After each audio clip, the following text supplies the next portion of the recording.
इसीलिए तो वो नितांत मुक्ति चाहता है और शरीर को अपनी इच्छा से भी छोड़ देता है कभी तो, और कभी उसको लगता है कि कोई बात नहीं और इसको जितना इसका टाइम बचा है इससे उपकार करके चले जाएंगे। लेकिन वो ये नहीं चाहता है कि मैं अब जीवन मुक्त तो हो ही गया और अब बार बार मेरा ऐसे जन्म होता रहे और मैं आता रहूं, ऐसा नहीं चाहता है योगी। तो चित्त का नाश उस योगी का नहीं होगा? नहीं, चित्त का नाश तो फिर शरीर के साथ ही होगा ना। तो वो शरीर के छोड़ने के बाद होगा। ईव लगाया इसलिए वहां पर, मतलब उसको अविद्या आदि के जो सामान्य व्यक्ति को जो दुख घेर के रखते हैं ऐसा तो वो होगा नहीं, क्योंकि वो तो हमेशा उसके तो विवेक का निरंतरीय है वहां पर, तो अहरनिश वो विवेक की स्थिति में है 24 घड़ी। लेकिन तो भी शरीर को ढो रहा है। आपको कहें कि ये थैला लेके जाओ और ये वहां दे देना, स्वामी जी को दे देना, या फेज 1 में ले जाओ आचार्य जी को दे देना, और आपको बीच में ही पता लगे कि नहीं ये तो आचार्य जी का थैला था ही नहीं, ये तो पता नहीं किसका पड़ा हुआ था, रास्ते में किसी और का पड़ा हुआ था, उनको देने का नहीं है, ये अपना है ही नहीं ये, और अपना इस थैले से इस बैग से कोई लेना देना नहीं है, और वो बैग है 50 किलो का, तो कितनी प्रसन्नता से उठा के ले जाओगे आचार्य जी के ऑफिस तक, और ले जाओगे या नहीं लेके जाओगे? क्यों? उठा तो लिया था आपने। तो आपको जब ये पता लग गया कि इसका कोई प्रयोजन ही नहीं है उठा के ले जाने का, क्योंकि वैसे भी उसमें कंकर पत्थर भरे पड़े हैं, चलो कोई रुपए पैसे होते, हीरे मोती होते, सोना चांदी होता, तो आपको ये लग रहा है कि ये तो यूजलेस है, उसका कोई प्रयोजन ही नहीं है। तो इस शरीर से जो प्राप्त करना था अंतिम सुख, वो तो प्राप्त कर लिया योगी ने, तो अब वो इस शरीर को नहीं ज्यादा रखना चाहता है, वो नितांत मुक्ति में, अब वो ईश्वर के आनंद में रहना चाहता है, इसमें क्यों रहेगा वो?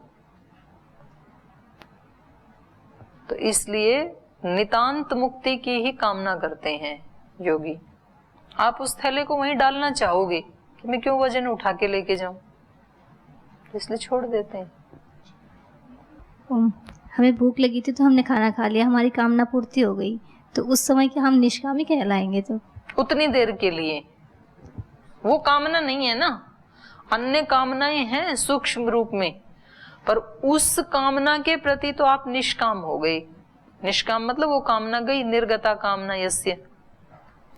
निष्काम होते ही इतनी देर के लिए सुख मिलता है, क्योंकि आप एक ही कामना से मुक्त हुए थे, तो इसलिए सुख भी इतना सा ही मिला, और सारी कामनाओं से यदि मुक्त हो जाएं तो फिर सुख भी उतना ही मिलेगा, अनंत ही मिलेगा। तो वास्तव में सुख हमें व्यक्तियों से भी नहीं मिलता है। हमें लगता है कि हम जाएं, स्वामी जी से मिलें, आचार्य जी से मिलें, किसी योगी से मिलें, तो ये हमारी कामना है ना, और जैसे ही हम उनसे मिले तो हमें खुशी मिली। ये खुशी उनके मिलने से नहीं मिली, आप इतनी देर कामना मुक्त हो गई, वो जो कामना थी वो हट गई आपकी। कामना मुक्त होते ही आत्मा को खुशी मिलती है। कामना अगर यदि उस स्वरूप में ना पूरी हो तो सुख नहीं मिलेगा। कामना जब तक है तो सुख नहीं मिलेगा। तो कामना और थी ना आपकी, तो कामना जब तक है आपकी, कामना क्या थी? रसगुल्ला खाने की। क्या खाते हो आप? रसगुल्ला। तो कामना थी रसगुल्ला की, तो सुख भी नहीं होगा। क्या ये सूखी रोटी मिल गई? तो मात्र सोने की है तो सोने से सुख मिलेगा, लेकिन वो सुख रसगुल्ले से नहीं मिला, मैं ये कहना चाह रही हूं। वो मिला और उससे आपकी कामना हटी, तब सुख मिला। तो सुख हमेशा कामना मुक्ति से मिलता है, वस्तुओं से नहीं मिलता है, व्यक्तियों से नहीं मिलता है।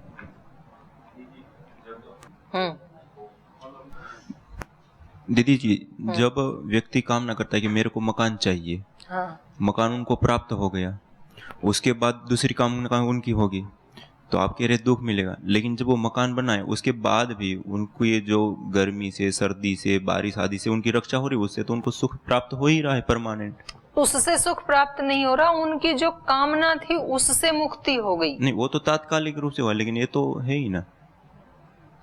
तात्कालिक मतलब जिस समय उनकी वो कामना की पूर्ति हो गई, उस दौरान तो उनको नहीं, तुरंत वो जो कामना थी कि भाई हम बारिश में धूप में भीग रहे हैं, हम इससे ना भीगें, और अब मकान मिल गया तो अब ये कामना हट गई। तो ये कामना एक क्षण के लिए थोड़ी हटी, सदा के लिए हट गई। अब धूप में भीगने वाली वो थी, तो जब तक मकान रहेगा तो वो वाला दुख तो नहीं होगा इसको।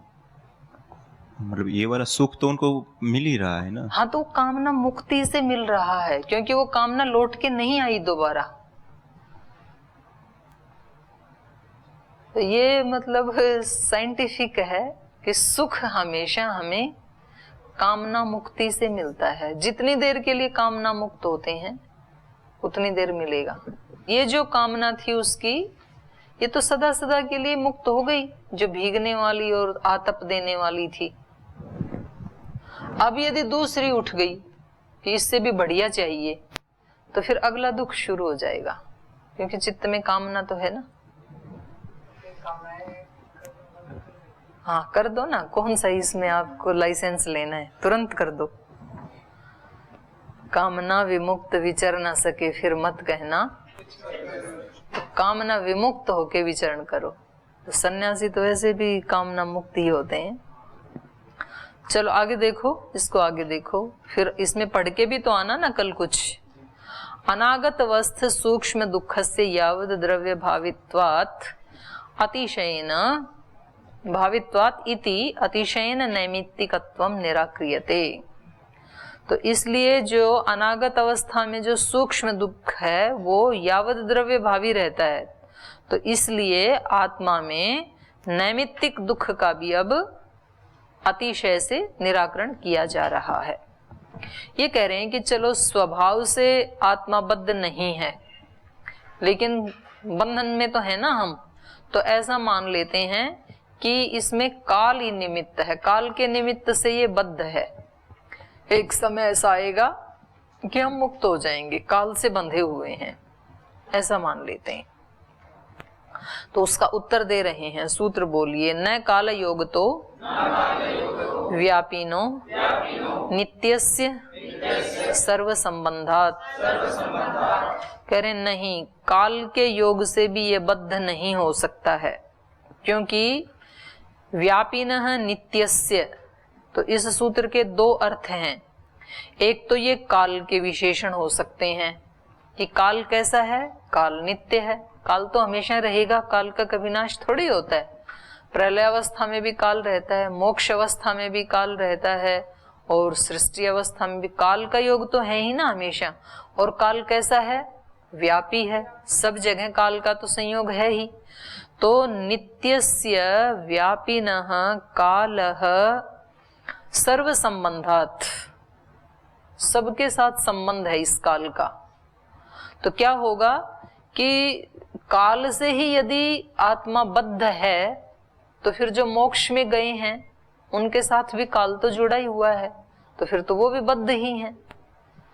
और दूसरा इसका अर्थ ये है कि ये जो आत्मा है ये कैसी है, ये नित्य है और व्यापी है, तो इसका काल के साथ संयोग होकर के ये बद्ध हो, ऐसा नहीं हो सकता है। तो ये कह रहे थे, नापि काल संबंध निमित्तकः पुरुषस्य बंधः। कह रहे हैं काल के साथ, काल के संबंध से, काल के निमित्त से ये पुरुष बद्ध हो, ऐसा नहीं है, इसका बंधन हो, ऐसा नहीं है। कुतः व्यापिनो नित्यस्य कालस्य, तो भाष्यकार ने काल का ही विशेषण माना है इसको। जो काल जो नित्य है और व्यापी है, व्यापक है, उसका सर्वावच्छेदेन, सर्वावच्छेदेन माने सर्व अवच्छेदेन, कालस्य सर्व अवच्छेदेन सर्वदा मुक्त अमुक्त सकल पुरुष संबंधात। काल के अवच्छेद के साथ सर्वदा मुक्त अमुक्त सकल पुरुष संबंधात, क्योंकि काल का तो नितांत अवच्छेदन हो ही नहीं सकता, काल तो हट ही नहीं सकता। और काल तो मुक्त आत्माओं के साथ भी जुड़ा हुआ है और बद्ध आत्माओं के साथ भी जुड़ा हुआ है। तो यदि काल के कारण ही इसका बंधन है तो काल का अभाव तो होता नहीं है, क्योंकि काल तो नित्य है और काल तो व्यापी है। तो मोक्ष में भी काल है।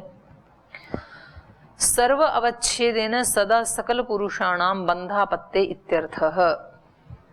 तो सर्व अवच्छेदेन सब जगह सदा काल का सर्वच्छेदन सदा सदा सब जगह से काल का अवच्छेद न होने के कारण, या अगर इसका संबंध से बंधन होता है तो सकल पुरुषाणाम सब आत्माओं के साथ इसका संबंध होने से सकल पुरुषाणाम बंधापत्तेर इत्यर्थः। तो फिर तो मोक्ष से भी अवच्छेद होने लगे।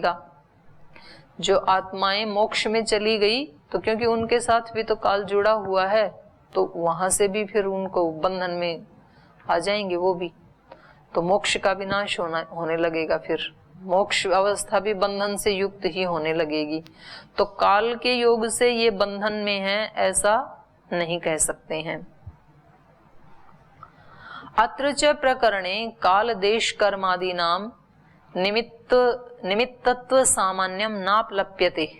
कह रहे इस प्रकरण में जो कहा ना काल देश और कर्म आदि के निमित्त से ये बंधा हुआ नहीं है, तो ये जो काल देश और कर्म का जो अपलाप किया जा रहा है ये सामान्य रूप से किया जा रहा है। माने सर्वथा काल का उससे कोई लेना देना नहीं है, ये नहीं कहा जा रहा। काल से उसका कोई संबंध ही नहीं है, ये नहीं कहा जा रहा काल का, देश का, कर्म का।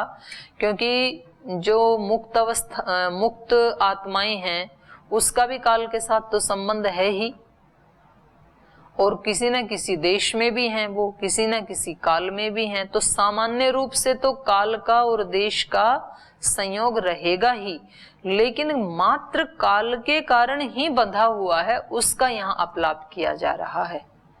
निषेध जो किया जा रहा है वो किसका किया जा रहा है?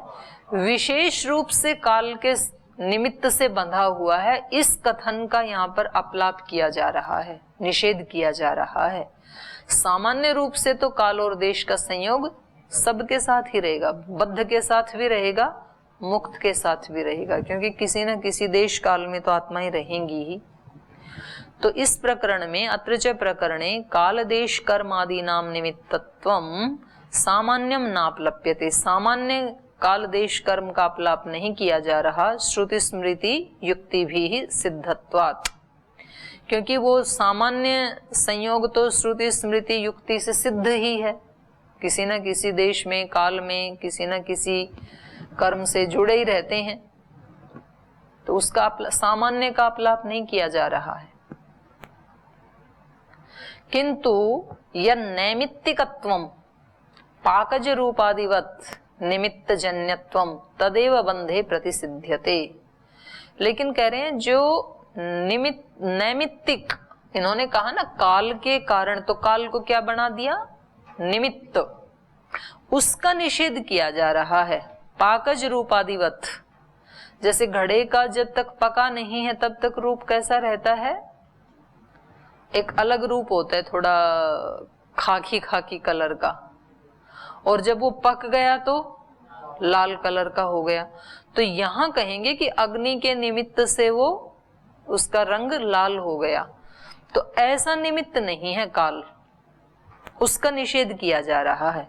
किंतु यद नैमित्तिकत्वम पाकज रूपादिवत, पकने से जो रूप आया उसके समान यहाँ आत्मा काल के कारण बंध गया हो, उसका यहाँ पर खंडन किया जा रहा है। पाकज रूपादिवत निमित्तत्व जन्यत्वम तदेव बंधे प्रतिषिध्यते। उसी को यहाँ बंधन के लिए प्रतिषेध किया जा रहा है, उसी काल का, कि भाई विशेष रूप से काल से ही बंधा हुआ है, ऐसे जो कह रहे थे उसका प्रतिषेध किया जा रहा है।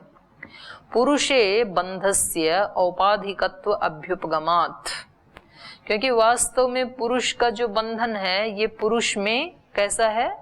औपाधिक है, उपाधि से है ये बंधन।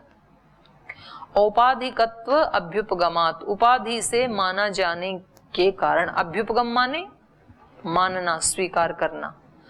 औपाधिक माने जाने से पुरुष में बंधन कैसा माना जाता है? औपाधिक, उपाधि से। उपाधि का मतलब आरोपित, आरोपित किया हुआ है। लेकिन आत्मा का अपना स्वभाव तो क्या है? नित्य शुद्ध बुद्ध मुक्त।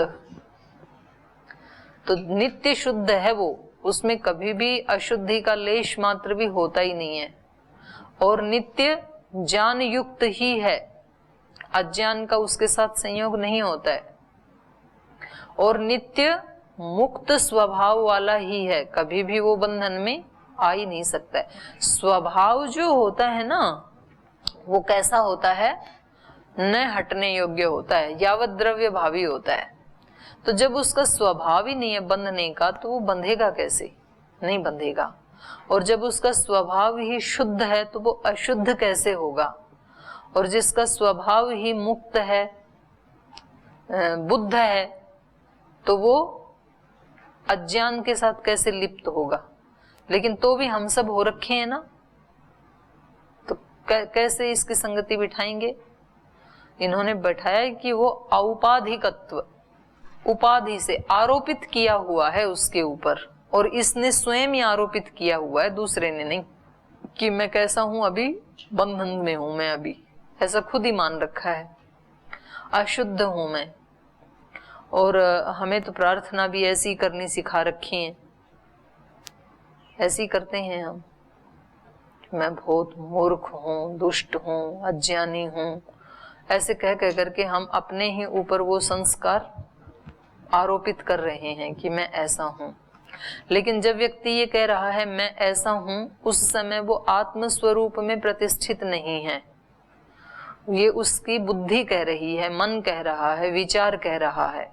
तो वहां तक तो ठीक ही है, क्योंकि ये सारे किसके कर्म आदि जो हैं, अशुद्ध कर्म आदि किसके द्वारा होते हैं? शरीर के द्वारा, या मन के द्वारा, या इंद्रियों के द्वारा। तो उन्हीं कर्मों के फल स्वरूप फिर वो सुखी, दुखी, पापी, पुण्यात्मा ऐसे होते हैं, उसका प्रतिबिंब आत्मा में जाता है, तो वो फिर आरोप हो जाता है उसके ऊपर, आत्मा के ऊपर। तो स्वभाव तो हटता नहीं है कभी। एक कोई ब्रह्मचारी कल परसों पूछ रहे थे कि जी हम ये जो सहन करते हैं, तो वो कब तक सहन करें? जैसे सिखाया जाता है ना हमें कि सहन करो, सहोसी सहो मई देही। भगवान जी आप सहनशील हैं, मुझे भी सहनशील बनाएं। तो व्यक्ति सहन करता है ऐसे सुन करके कि भाई क्षमा करना, सहन करना अच्छा गुण है, तो करना चाहिए सहन। लेकिन वो गिनता जाता है, काउंटिंग करता जाता है कि मैंने इसको 1 बार सहन किया, 2 बार किया, 5 बार किया, 50 बार किया। जी कब तक सहन करना है? ये इसका उत्तर क्या है, कब तक सहन करना है? ये प्रश्न है अहंकार का, मन और बुद्धि का।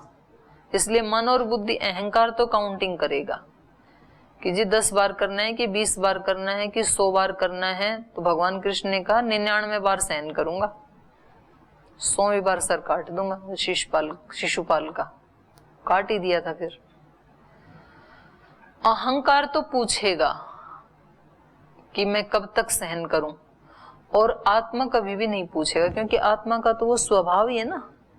जैसे स्वभाव नहीं पूछेगा, वो तो उसका स्वभाव ही है। सहन करने का मतलब है उससे प्रभावित ना होना, ये होता है सहन करना। कोई भी बाहर की चीज है, उससे प्रभावित ना होना, उसको सहन करना कहा है। प्रभावित हो गए तब तो सहन नहीं हुआ। फिर अब जैसे एक गन्ना ऐसे थोड़ी पूछता है कि मेरे को ये मीठा रस कब तक देना है, 50 साल हो गए मीठा मीठा रस देते देते, कब तक देना है? उसके मन में ये विचार आएगा ही नहीं, क्योंकि उसका स्वभाव ही क्या है? मीठा ही उसका स्वभाव है। मीठा है तो मीठा ही देगा, तो उसमें पूछने की कौन सी बात है कि कब तक मीठा दूं? और उसके पास में ही कोई नीम खड़ा होगा तो वो प्रभावित हो जाएगा? प्रभावित भी नहीं होगा कि ये मेरे बगल वाला देखो ना 50 साल से कड़वा ही कड़वा दिए जा रहा है, इसकी टहने भी कड़वी, पत्ते भी कड़वे, डंठल भी कड़वा, सब कड़वा ही कड़वा, ये 50 साल से कड़वा दे रहा तो मैं कब तक मीठा देता रहूंगा? क्योंकि उसका स्वभाव ही मीठा है, तो उसके मन में प्रश्न ही नहीं आएगा। तो आत्मा का तो अपना स्वभाव ही क्या है? अप्रभावित होने वाला, निर्लिप्त रहने वाला। तो इसमें पूछने की बात ही नहीं है। तो जो व्यक्ति आत्मनिष्ठ हो जाता है तो वो तो प्रभावित होता नहीं है, ना सुख से ना दुख से, ना किसी के सम्मान से ना किसी के अपमान से। तो उसको तो लगता ही नहीं कि मैं कुछ सहन कर रहा हूं, क्योंकि वो अपने स्वभाव में प्रतिष्ठित है, दूसरा अपने स्वभाव में है। और जब हम अहंकार में जीते हैं तब हम जरूर गिनती करते हैं कि ये कब तक चलेगा। तो हमें पुरुषार्थ वो काउंटिंग में नहीं करना, हमें पुरुषार्थ अपने स्वभाव में खिसकने की तरफ करना है कि मैं ज्यादा से ज्यादा कोशिश करूं अपने स्वभाव में रहने की, मेरा जो मूल स्वभाव है। तो जब कोई इस तरह की स्थिति, प्रतिकूल परिस्थिति हमारे सामने आए तो हम कोशिश करें अपने स्वभाव को याद करने की। जैसे अर्जुन ने याद किया ना, नष्टो मोह स्मृतिर, स्मृति को लब्ध हो गया वो, तो अब उसको कोई दिक्कत नहीं है, क्योंकि अपने स्वरूप में लौट गया, स्मृति पता लग गई, अपने स्वरूप की स्मृति आ गई। तो स्वभाव कैसा होता है? जो कभी हटाया नहीं जा सकता है। तो इसमें पुरुष में बंधन कैसा है? औपाधिक, आरोपित किया गया है, वास्तविक नहीं है।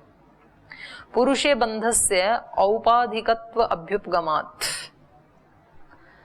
अब ये इस पे शंका कर रहे हैं पूर्व पक्षी, ननु कालादि निमित्तकत्वेपि सहकार्यंतर संभव असंभवाभ्याम व्यवस्था स्यादिति चेत। करें चलो हम ऐसा मान लेते हैं कि बंधन तो इसका स्वाभाविक ही है, लेकिन काल आदि निमित्तकत्वेपि, काल देश इनका तो योग रहता ही है, तो ये सहकारी निमित्त तो बनते ही है ना इस व्यक्ति को बंधन में रखने के लिए। तो सहकार्यांतर, ये जो सहकारी हैं इनमें संभव असंभवाभ्याम व्यवस्था स्यादिति चेत, तो ये कौन से देश काल आदि के साथ, ये तो नित्य रहते ही हैं देश काल आदि, इनसे तो बंधा ही है, ये तो बंधन में डालते ही डालते हैं देश काल आदि। इनके साथ साथ जो सहकारी कारण बनते हैं उनमें जो सा ज्यादा संभव होगा बांधने में, उसको हम मान लेंगे। मतलब सामान्य रूप से तो ये भी बांधते हैं देश काल आदि भी, और विशेष रूप से इनका सहकारी बन करके कौन बांधता है, तो हम कई सारे निमित्त लाएंगे सामने, उनमें से जो बांधने वाला संभव होगा उसको हम बंधन का कारण मान लेंगे, और जो असंभव होगा उसको छोड़ देंगे। लेकिन देश और काल तो बांधते ही हैं, ऐसा हम सामान्य रूप से मान लें। ऐसा माने तो मतलब रहने दो, काल से बंधा हुआ है, इसको ऐसे ही रहने दो, इसके साथ जो सहकारी और कारण आएगा और जो संभव होगा इसको बांधने के लिए, तो दो कारणों से बंध जाएगा ना फिर। तो ऐसा मान लें तो मतलब वो अपने उसको हटाना नहीं चाह रहा है अपने पक्ष को कि देश या काल से बंधा हुआ है। तो ये कह रहे हैं एवं सती, ऐसा होने पर यत् संयोगे सति अवश्यम बंधः तत्रैव सहकारिणी लाघवात बंधो युक्त। कह रहे हैं यदि ऐसा ही है, औपाधिक बंधन है इसका, एवं सति यत् संयोगे, जिसका संयोग होने से, सती अवश्यम बंध, जरूर बंधन हो ही जाता है। हम कई चीजों को लाएंगे, देश को लाएंगे, काल को लाएंगे, स्वभाव को लाएंगे, कर्म को लाएंगे, और इनमें से जिसके होने से ये आत्मा अवश्य ही बंधन से युक्त हो जाता है, तत्रैव सहकारिणी लाघवात, तो उसी को हम सहकारी मानेंगे बंधन में। तो लघुता आएगी ना, भाई दो दो को क्यों माने, पहले किसी देश से बंधा है, फिर उसके साथ जो सबसे ज्यादा बांधने वाला है उससे बंधा है, तो इससे अच्छा तो जो जिसके बिना मतलब जिसके आने से ये अवश्य ही बंधन से युक्त हो जाता है उसे एक कोई मान लेंगे ना, तो वो लाघव है। तो इतनी सारी परंपरा क्यों बनानी है। एवं सति यत् संयोगे सति अवश्यम बंधः तत्रैव सहकारिणी लाघवात बंधो युक्तः। पुरुषे बंध व्यवहारस्य औपाधिकत्वेन अपि उपपत्तेरिति कृतं नैमित्तिकत्वेन इति। पुरुष में बंध व्यवहारस्य औपाधिकत्वेन, बंधन का व्यवहार कैसे होता है? उपाधि से होता है। और उपाधि कभी वास्तविक नहीं होती है ना, उपाधि मिलती है ना। बोले इसको किसकी उपाधि मिल गई? डॉक्टर की उपाधि मिल गई। पीएचडी कर लेते हैं तो उनको उपाधि मिल जाती है ना। तो वो जो उपाधि है उससे उसकी आत्मा में कोई डॉक्टरेट नाम का गुण बढ़ जाता है क्या? आत्मा में कोई अंतर आता है क्या? नहीं आता। तो वो उपाधि क्या है? आरोपित की हुई। ये व्यक्ति अब डॉक्टर बन गया। किसी को उपाधि मिल जाती है, गवर्नर की मिल गई, किसी को सीएम की मिल गई, पीएम की मिल गई, चेयरमैन की मिल गई, तो बोलते हैं ना कि इसको इसकी उपाधि मिली है, इसको भारत रत्न की उपाधि मिली है, इसको पद्म विभूषण की मिली है। तो ये उपाधियां आत्मा के वास्तविक स्वरूप को बदल देती हैं क्या? नहीं, आरोपित की जाती हैं कि अब वो व्यक्ति क्या बन गया? कोई भी जो भी उसको उपाधि मिली है, लेकिन उसका अपना जो स्वरूप है उसमें कोई परिवर्तन नहीं आता है। तो ऐसे ही ये बंधन भी क्या है? आत्मा में उपाधिक है, औपाधिक है। पुरुषे बंध व्यवहारस्य औपाधिकत्वेन, पुरुष में बंधन का व्यवहार औपाधिक होने से भी, औपाधिकत्वेन अपि उपपत्तेरिति कृतम्, बंधन का व्यवहार औपाधिक भी उपपन्न हो सकता है ऐसा करके, नैमित्तिकत्वेन इति, इसीलिए उसको नैमित्तिक कहना ठीक नहीं है। वो किसी निमित्त से भी बंधन में नहीं आया, बंधन में है ही नहीं, ना स्वभाव से बंधन में है, ना किसी निमित्त से बंधन में है, बल्कि औपाधिक बंधन है। उस पे बंधन आरोपित किया जा रहा है। वो किसी भी कारण से बंधन में आ ही नहीं सकता है, क्योंकि उसका स्वभाव ही क्या है? नित्य मुक्त, नित्य मुक्त है वो। तो वो कैसे बंधन में आएगा? तो अब ये कह रहे हैं कि चलो काल से तो नहीं बंधा है वो, पर चलो वो किसी देश से तो बंध रहा है, ऐसा मान लेते हैं। पृथ्वी पे आता है तो बंध जाता है, और कहीं 7वें आसमान में चला जाता है, परम धाम में चला जाता है तो मुक्त हो जाता है। तो किसी देश में जो ये बंध जाता है ऐसा मान लेते हैं, ये पूर्व पक्षी का कहना है। तो इसका उत्तर कल देंगे सूत्रकार। आज यहीं कक्षा को विराम देते हैं।